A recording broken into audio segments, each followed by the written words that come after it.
फिक्र में आगे बढ़ते हैं, लेकिन सबसे पहले देख लेते हैं तेजी से 9 बड़ी खबरें तुरंत अपडेट हो जाइए। आइए देखते हैं आज किसानों के लिए मोदी कैबिनेट ने बड़ा फैसला लिया है। एमएसपी के लिए 2,07,000 करोड़ रुपए की मंजूरी दी गई है। उत्पादन लागत पर 50% लाभ सुनिश्चित किया जाएगा।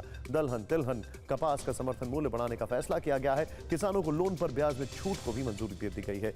ऑपरेशन सिंदूर के बाद इंडियन आर्मी एक बड़ा युद्ध अभ्यास मंगोलिया के साथ करने जा रही है। इस बार प्रैक्टिस में भारतीय थल सेना की अरुणाचल स्काउट हिस्सा लेने मंगोलिया जाएगी। यह ड्रिल 31 मई से शुरू होकर 13 जून तक चलेगी। इस अभ्यास का नाम नोमैडिक एलिफेंट रखा गया है। नोमैडिक एलिफेंट, इसका मतलब है मतवाला हाथी, यानी हम एक ही जगह नहीं कहीं भी घुसकर दुश्मन पर हमला कर सकते हैं। पाकिस्तान से लगे राज्यों में कल यानी गुरुवार की शाम को मॉक ड्रिल होगी। इनमें जम्मू कश्मीर, गुजरात, हरियाणा और राजस्थान शामिल हैं। वहीं पंजाब में 3 जून को ड्रिल होगी। इस दौरान लोगों से सतर्क रहने की अपील की गई है। इससे पहले 7 मई को देश के 244 जिलों में मॉक ड्रिल हुई थी। इसमें नागरिकों को हमले के दौरान युद्ध से बचने की ट्रेनिंग दी गई थी। और नेवी ने कल कोलकाता में नई स्वदेशी टग बोट सबल को लॉन्च कर दिया है। इस टग बोट का काम बड़े जहाजों को बंदरगाहों पर सुरक्षित लाना, ले जाना और एक पतले इलाकों में उन्हें घुमाने में मदद करना है। ये बोट 25 टन तक के बाहरी जहाज को खींच सकती है। इसे खराब मौसम और ऊंची लहरों में भी काम करने लायक बनाया गया है। युद्ध के समय ये बोट नेवी की ऑपरेशन क्षमता को बढ़ाने और आपात कार्यों में काम आएगी।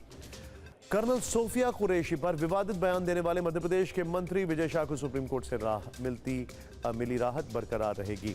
एसआईटी को जांच के लिए कोर्ट से और वक्त मिल गया है। अब जुलाई के तीसरे हफ्ते सुप्रीम कोर्ट में सुनवाई होगी। अब तक विजय शाह की गिरफ्तारी पर रोक जारी रही। हरियाणा के एक यूनिवर्सिटी के प्रोफेसर अली खान महमूदाबाद की अंतरिम जमानत सुप्रीम कोर्ट ने बढ़ा दी है। साथ ही एसआईटी की जांच इस मामले में दर्ज 2 एफआईआर तक ही सीमित रहेगी। कोर्ट ने यह भी स्पष्ट किया है कि प्रोफेसर की अभिव्यक्ति की आजादी में कोई बाधा नहीं है, लेकिन वो इस केस से जुड़े मुद्दे पर पोस्ट नहीं लिखेंगे। प्रोफेसर अली खान महमूदाबाद ने ऑपरेशन सिंदूर पर ऑनलाइन पोस्ट लिखी थी। मणिपुर में सरकार बनाने की हलचल तेज हो गई है। बीजेपी नेता राधेश्याम सिंह ने आज राज्यपाल अजय कुमार भल्ला से मुलाकात करने के बाद सरकार बनाने का दावा पेश किया। बीजेपी नेता ने 9 अन्य विधायकों के साथ राजभवन में राज्यपाल से मुलाकात की। बीजेपी ने कहा कि 44 विधायक सरकार बनाने के लिए तैयार है। मणिपुर में फरवरी 2024 से राष्ट्रपति शासन लागू है।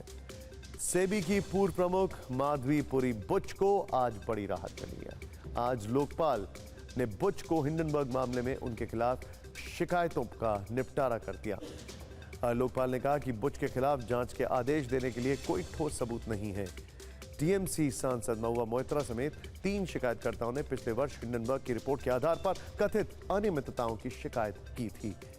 और 5 जून से दिल्ली से गुरुग्राम के रास्ते में पड़ने वाले भीषण जाम से राहत मिल सकती है।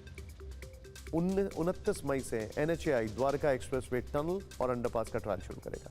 ये ट्रायल दोपहर 12 बजे से 3 बजे के बीच किया जाएगा। इस दौरान 4.5 मीटर से ऊंची गाड़ियों, 2 पहिया, 3 पहिया वाहनों और तेल टैंकरों को एंट्री नहीं मिलेगी। ट्रायल में CCTV, control room, emergency exit जैसे हाईटेक फीचर्स हैं।